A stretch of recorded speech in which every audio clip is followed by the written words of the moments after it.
Chassés croisés des vacances et début des JO. Difficile d'imaginer un pire scénario. La SNCF à l'arrêt, un jour comme aujourd'hui. La quasi-totalité du réseau TGV a été visée par une attaque massive et elle affecte 800 000 voyageurs ce week-end. Laszlo Gelabert et toutes nos équipes en région. À Paris, au Mans ou encore Bordeaux, dans de nombreuses gares de France aujourd'hui, des centaines de trains retardés ou même supprimés. En ce jour de départ en vacances, le trajet en TGV de 250 000 personnes a viré au chaos. Les lignes à grande vitesse vers l'ouest, l'est et le nord du pays ont été fortement perturbées à cause d'actes de sabotage. Nous conseillons un échange ou une annulation sans frais. Cette vacancière voulait simplement rejoindre la ville de Bar-le-Duc. Le début de ses vacances s'est transformé en parcours du combattant. Je vais prendre le train de Bordeaux jusqu'à Lyon et après de Lyon jusqu'à Nancy et un train de Nancy à Bar-le-Duc. Ça va vous prendre combien de temps tout ça? J'arrive vers 9h demain matin. Dans les gares parisiennes, des milliers de voyageurs ont vu leur train être supprimé. Ces deux amis devaient passer la nuit à Rennes. Ce ne sera pas le cas. Notre solution, c'est de dormir sur Paris. Il y en a un qui part demain matin. Ouais, il propose une solution de remplacement de billets sans frais demain matin, mais du coup, il faut qu'on trouve où dormir ce soir. Pour ne pas rester bloqué, d'autres voyageurs ont cherché des alternatives, comme le bus. Encore faut-il avoir une place. Donc je regarde les Blablabus, donc il y a des alternatives, mais quand j'appuie, ça me dit que le trajet n'existe plus. Donc je sais pas. À la gare routière de l'aéroport d'Orly, certains ont eu la chance de pouvoir acheter un billet. Ça sera peut-être le bus 11,50. Mais pour aller jusqu'à Bordeaux, par exemple, il faut s'armer de patience. Je devais arriver à 10h ce matin et je me retrouve à arriver à minuit ce soir. Donc, pas très pratique. J'arrivais vers 12h30, donc c'était 5h. Et ici, j'arriverai vers minuit, donc 12 heures de plus. Une journée de vacances en moins et des frais en plus pour certains. Cette famille est bloquée à la gare du Mans. Pour ne pas rater son avion, pas le choix, le trajet jusqu'à l'aéroport d'Orly se fera en VTC. 200 km facturés 700 €. Le prix à payer pour sauver les vacances. En appelant d'abord des compagnies de taxi locales, il n'y avait pas de solution. En cherchant une voiture de location, il n'y avait pas de solution. Et donc on a trouvé celle-là. Dans 2 heures maintenant, l'enregistrement va fermer. Et donc on espère juste qu'on arrivera à temps. D'autres ont eu plus de chance, comme Lucas Martini, arrivé à destination après 7 heures de voyage, 2 fois plus qu'en temps normal, pour rejoindre la côte atlantique. On devait partir vers les 6h50, on est parti au final 2 heures après, avec 2 heures de retard. On a quand même fait un stop à Massy, on est resté 2 heures à quai, sans bouger. Ouais, les vacances vont pouvoir commencer. Ce soir, gare Montparnasse, la situation est plus calme, mais le trafic reste encore perturbé. À l'origine de ce chaos, des attaques préméditées, coordonnées, menées en pleine nuit sur 4 sites stratégiques situés sur les axes Atlantique Nord et Est. Un autre acte de sabotage a été empêché à la toute dernière minute. Le ministre des Transports dénonce un acte criminel scandaleux. Le récit des événements avec Léa Merlier, Marion Fiat et Vincent Ditch. Les enquêteurs tentent de retracer le parcours minute par minute des saboteurs. Tout commence ici, à Vendières, en Meurthe-et-Moselle. Vers 3h30 du matin, un incendie est allumé au niveau de plusieurs câbles d'alimentation. Une alarme se déclenche. En 30 minutes seulement, 3 autres commandos coordonnés s'en prennent à des installations similaires, à Croisy, Courtalin et à Vergigny. Dans cette dernière commune, la tentative de sabotage échoue grâce à la vigilance d'agents de maintenance. Ils font fuir plusieurs personnes qui tentaient là aussi de mettre le feu. Une fois l'alerte donnée, tout s'enchaîne. Quand des installations techniques comme ça sont attaquées, on s'en rend compte parce qu'il y a certaines alarmes qui se mettent en œuvre. Et donc, elles se sont mises en œuvre. On a décelé très rapidement quel était le problème. Les forces de l'ordre, les pompiers et les équipes techniques de la SNCF sont intervenus sur site. Quand ils arrivent sur place, voilà ce qu'ils découvrent. Des câbles complètement carbonisés, sectionnés par endroits. À Courtalin, le grillage a été découpé pour pénétrer à l'intérieur de ce poste d'aiguillage dans lequel se trouvent les alimentations. Ces câbles, ils comportent chacun des fils. Et par exemple, si vous avez 50 câbles qui comportent chacun 10 fils, ça fait 500 fils qu'il faut ensuite reconnecter un par un. Ces fils commandant des dispositifs de sécurité, les feux rouges, les aiguillages, etc. C'est aux alentours de 6 h du matin que la SNCF commence à alerter les voyageurs. Les lieux pris pour cible n'ont pas été choisis au hasard.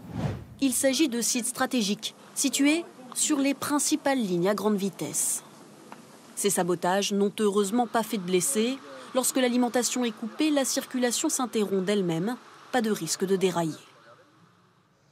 Une enquête a été ouverte. Seule certitude, il fallait connaître les lieux et surtout savoir où frapper précisément. Voyons exactement ce que révèle le mode opératoire de ces attaques avec Maureen Bajac et Maxence Labro. Seule certitude pour les enquêteurs, les saboteurs ont minutieusement échafaudé leur plan. Qui était ciblé? Ce que l'on sait, ce que l'on constate, c'est que cette opération a été préparée, coordonnée. Synchronisée même. 4 équipes de malfaiteurs ont agi simultanément. Une préparation méticuleuse avec une volonté, perturber l'ensemble du réseau TGV. Quel mode opératoire? Rudimentaire selon une source proche du dossier, mais stratégique.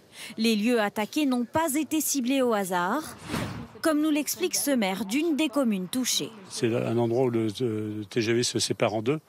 Donc il y a des aiguillages, une partie sur Arras, une partie sur l'île directe.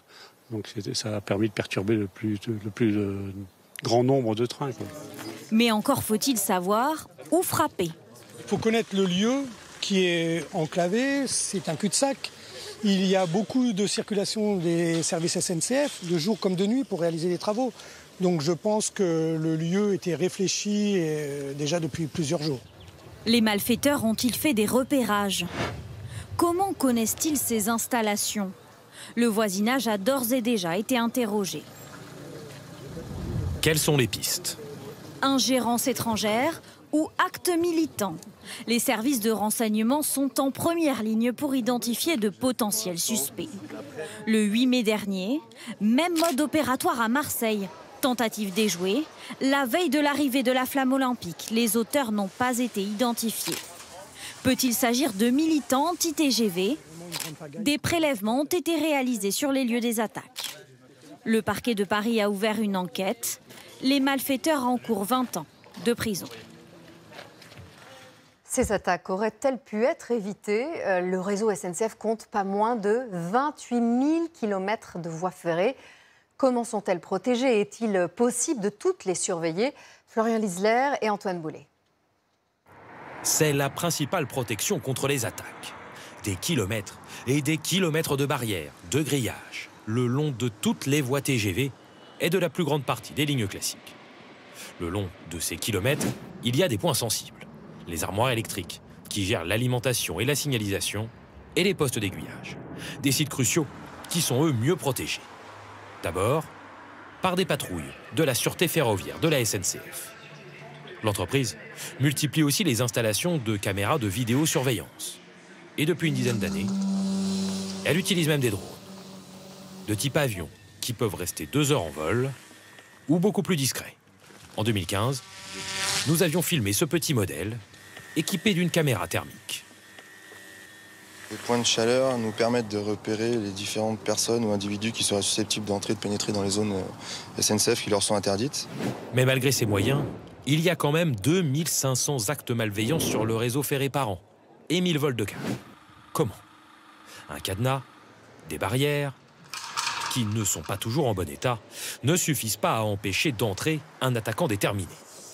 La SNCF compte surtout en fait sur la discrétion de ces sites sensibles. Ils sont en général à l'abri des regards et pas indiqués publiquement.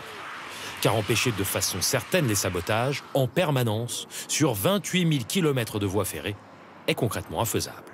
Il n'est pas possible de toutes les surveiller en temps réel, 24 heures sur 24. Donc on sait que le réseau ferroviaire, que ce soit en France ou dans les autres pays, il est quand même très exposé au monde extérieur. À l'approche des JO, pour limiter les risques, la SNCF a renforcé la sécurité des points sensibles de son réseau en Île-de-France. Parmi les 800 000 voyageurs bloqués, nombreux sont ceux qui avaient prévu de rejoindre Paris pour assister à la cérémonie d'ouverture des JO. Un voyage auquel ils se préparaient depuis des mois, alors forcément c'est un sacré coup dur. Élise Koussemak, Yaël Chambon et Erwan Drouillac.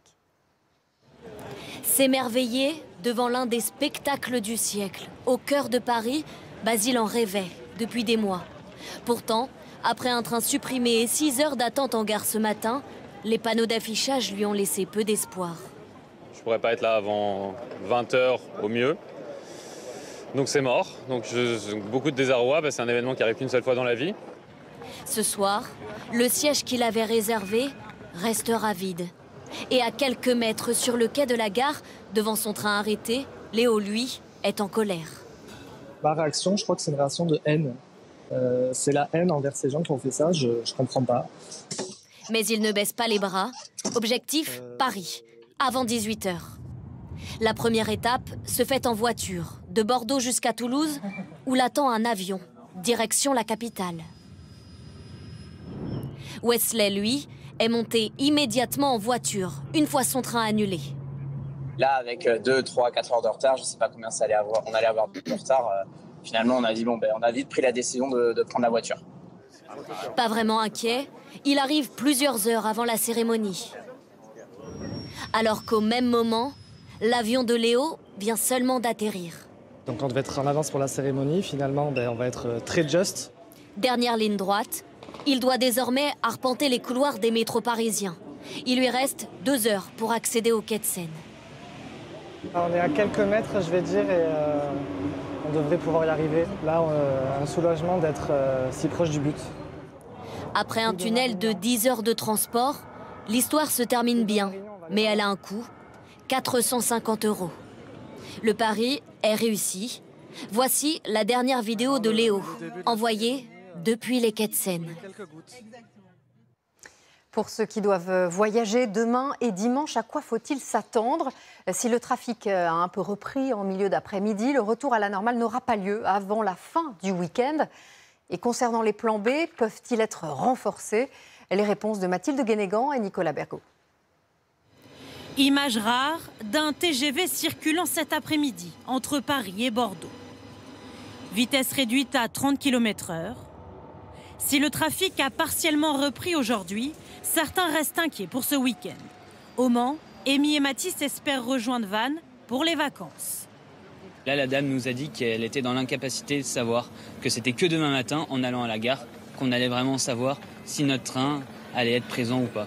La SNCF a en partie suspendu la vente de nouveaux billets sur les axes touchés, comme le constate notre journaliste bloqué à la gare Montparnasse. On essaye de réserver un Paris-Bordeaux pour demain, samedi 27. Impossible, tous les trains sont non réservables. En revanche, pour les voyageurs qui ont déjà leur billet, la circulation s'améliore ce week-end. À l'est, retour à la normale dès demain matin 6 h. Au nord, 8 trains sur 10 circuleront demain, avec 1 à 2 heures de retard.